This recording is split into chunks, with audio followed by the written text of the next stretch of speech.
situation because of his contract position and maybe the forces that were at play there. I don't know, but like, don't sack a coach now. Fans don't go into overdrive slagging off the players now. It's gone. It's not to worry about, really. They've given us moments in the dark, I'd say. Moments of light in the dark. So let's just take that. And hopefully next season, which is... I've been told to expect an announcement in the next maybe 2 to 3 weeks about when the start of next season will be, because that's going to be compromised as well. That's going to be pushed back. So, wait and see on that. But let's look forward to next year for most of the people now, even though there's still some bits to finish off this year. Yeah, I would agree. Something else where they've shown flexibility and adjustments, and maybe needs to think about some more adjustments, is the Steve Prescott Man of Steel Award, which I kind of feel like is just got the playoff adjustments, just a way to get Caesar and McShane out of the running so Coop can pick up this award. But anyway, McShane was robbed. Yeah. It's now going to be won on an average points per game basis for the first time. The change to the voting system is due to the disruption caused by the fixtures scheduled by COVID-19 and the inability to guarantee that every club will play the same number of matches. We can guarantee that they won't at this stage, I think, by the end of the season. The revised scoring system is calculated by dividing the number of points attained by the player by the number of games played by that player's team. So it's not the amount of games that player has played, it's the amount of games their team has played, in line with the changes made to the league table, basically. And teams must play a minimum of 15 games for a player from that team to be considered, which pretty much means almost every team other than Catalans can have their players considered at this stage. I don't know if that's actually going to substantially change anything at this stage. It didn't when they put up the new revised table. It was pretty much as it was with the top 6 or so that are in the running at this stage. Okay, well that's all right then. And now it's done in secret now as well, so we can't watch the jockeying of the positions for the last few rounds, but we can kind of guess where it's going to go based on what teams might play games and who will play in those games.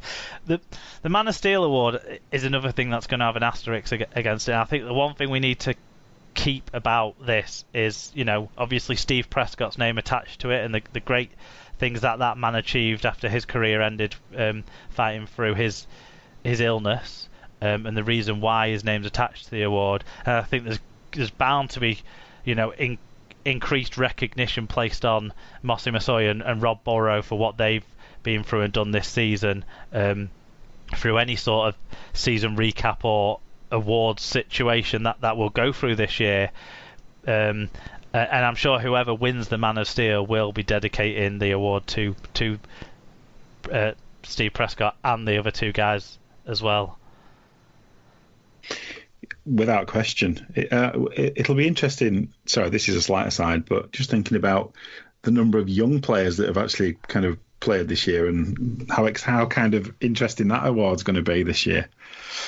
But, that's a good point, actually. The young player of the year award, I think it's players aged 22 at the start of the season, which to me is way too old for this year, because I'm just gonna check, but I think something like 30 teenagers have played this year.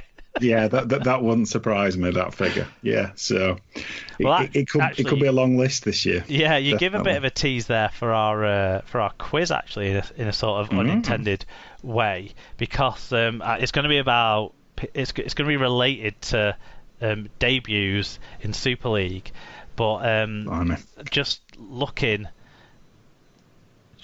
quickly on my stats spreadsheet that I've still got open, there are 28 teenagers, so they're currently still teenagers, so that have played in Super League this year, playing a total of 86 matches. And that's not including people who turned 20 during the middle of the year. People like Ethan Havard, who's only just turned 20 yesterday. So all his 9 games happened when he was a teenager as well. For example. There you go. Anyway, yes. So let's put those bits of news about the flexibility and changes and that sort of stuff to bed. And we managed to get through all of that without saying it's the only time that people are going to see the Super League trophy lifted inside of the city of Hull. And let's move on to the other news. We wouldn't say anything like that, would we? Exactly. We dodged it. So back rower Ellis Robson has signed a new 2-year deal at Warrington after Ottawa Aces agreed to waive his pre-contract agreement for 2021. So Robson, who's 22, made his debut for the White against Hull FC in September and has made 5 appearances under head coach Steve Price. He had signed for Canada's 2020 League One newcomers Ottawa as one of Lauren Fresinou's first signings, but obviously he's had the opportunity to show what he can do, and Warrington decided to hang on to him. Yeah, it was a little bit of a surprise when Warrington let him go, because it did seem like he was kind of being groomed as almost like one of the senior players in their reserves, being ready to move into the first team, with some of the players moving aside as well, like Ben Murdoch-Masila moving on, for example. It would have been an opportunity, so I was a little bit surprised when that happened. Sounds like a lot of players have had like Super League release clauses built into their deals, so Ottawa got to have the press of announcing them being signed, and then can kind of wish them well when they don't ever play for the club. But it's sensible from the players' point of view.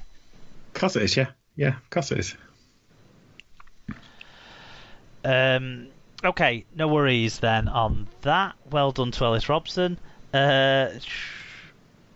Leeds head coach Richard Agar has said prop Adam Cuthbertson could have played his last game for the club after being ruled out with a fractured shoulder. The 35-year-old, who is joining York City Knights at the end of the season, suffered the injury in the Challenge Cup final win over Salford on Saturday. The Australian has won 2 Grand Finals and 2 Challenge Cups with the club. Yeah.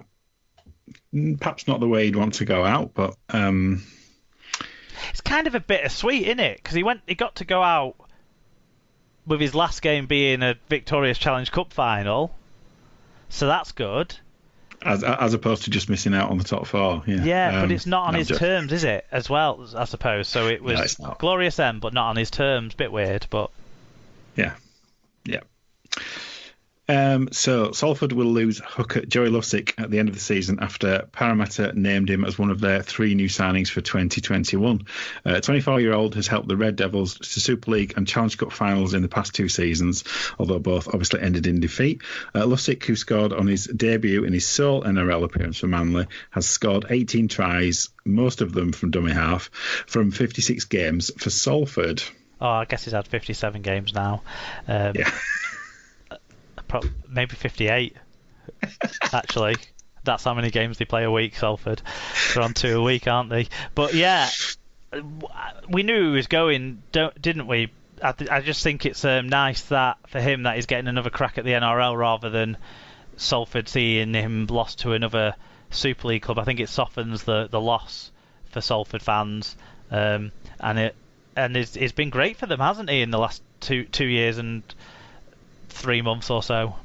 Yeah, I mean he kind of came in, didn't he, and kind of really helped them with their last kind of Super 8 kind of campaign.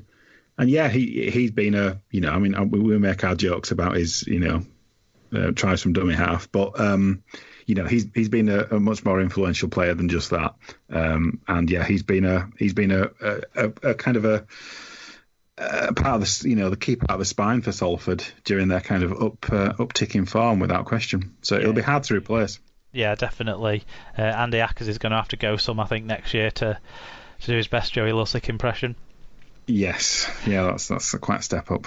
I think if we do enough shows this year, we'll talk about every news story twice, because I'm sure we had this one back in like March or April or something. But St Helens have signed back rower Joel Thompson on a 2-year deal after he was granted a release by NRL club Manly. Manly Warringah Sea Eagles. Thompson has scored 62 tries in 234 games for Canberra, St George Illawarra and the Sea Eagles in a 14-year career. So plenty of experience coming in to effectively be Zeb Taylor's replacement. So experience for experience. I think it was rumoured but not confirmed. But yes, I think it's finally been confirmed. Kevin Brown will miss the rest of the season after Ian Watson revealed he played at Wembley with an ankle injury. Brown will undergo an operation now the final is over, having played through the some people would say not enough. Watson paid testament to the veteran halfback for playing through the pain barrier, revealing he'd kept his injury a secret from the rest of his teammates.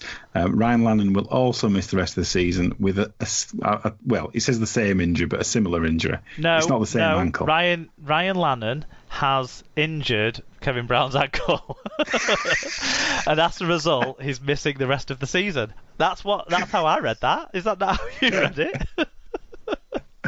Two men, one ankle. Oh, that's something else entirely. Anyway, but I guess the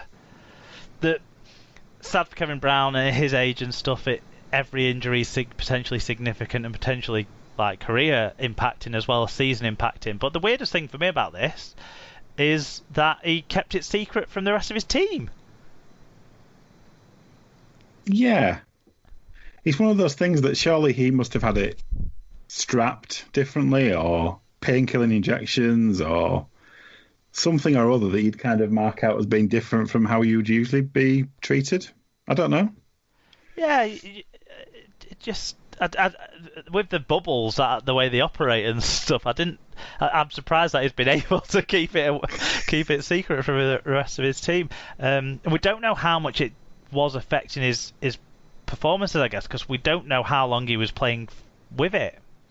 So was he playing with it when he was outstanding in the Challenge Cup semi-final, or was it picked up in the 2 weeks between then and the final? Don't know. Yeah, you don't know how it's been exacerbated or anything. It's all a bit opaque, isn't it? But he's not going to tell us because he's good at keeping secrets. He's not telling his teammates. Yeah. Wakefield how are we going to know? Wakefield fair hooker Josh Wood may have sustained a fracture in his neck. Fuck me. The former Salford player came off towards the end of Trinity's 48-6 defeat by Super League leader St Helens and has undergone scans to determine the extent of the injury. Got to really hope that there's it's not too significant that for young Josh Wood. It just started to kind of earn a place in that side on a regular basis too. That's a rough one, that. As obviously Walmsley found out that injuries in that kind of area are, worrying things. But hopefully he'll be okay. Yeah. At least they're looking into it, which is hopefully it's better than feared. Yeah, he's not keeping it secret from anyone. Yeah. He's not saying my neck's still hurting. I can't believe it. Anyway. News that was a big surprise to me, I have to say. Former Great Britain halfback Sean Long will join Leeds Rhinos as assistant coach before the 2021 Super League season. So the 44-year-old former Wigan and St Helens scrum half returns to the 13-man code, having recently left Harlequins after 15 months as their skills coach. Long will take over from James Webster, who will coach Featherstone Rovers as assistant to Richard Agar. He previously coached at Salford in 2011 and at St Helens from 2014. Yeah, I mean, you were as surprised as Sean Long looked about this news. I made that joke 2 weeks ago. I apologise. No, it's still a good one. I still like it. It's fine. Well, Agar explained things pretty well on this one, didn't he? About James Webster can't be with two clubs next year. So he's going to focus on his primary role, which is as head coach of the Featherstone Rhinos, and not be involved with the parent club. So actually, no, because Joel Reg is off too. So that separation of roles makes total sense for 2021. The more you think about it, the more you think back and think, oh yeah, Long played for Agar, didn't he, at Hull? He must have been there when Agar was there. Probably. Yeah, it's funny. I kind of black out the dreadlocked Long years at Hull FC, but yeah, you're probably right. Their times probably did coincide. So obviously there's a pre-existing relationship there. I don't know if that might have played a part into this Sean Long becoming available, because I think cost cutting more than anything else at Quins. But yeah, it's going to improve their attack. It's got to. The attack that Salford had back in his time